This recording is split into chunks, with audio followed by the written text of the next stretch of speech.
upacara penentuan paskibraka Bupati Raja Tengah tahun 2025. Siap kembali. Laksana.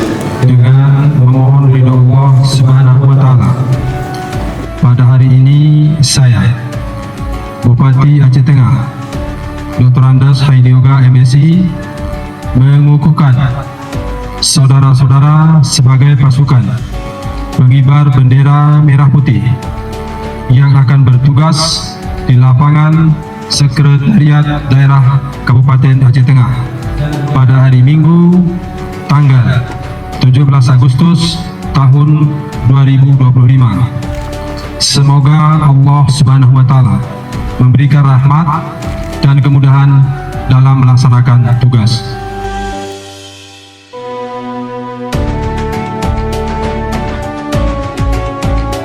Mari kita berdoa, hening cipta mulai. Aku mengaku bahwa aku adalah makhluk Tuhan Al-Khaliq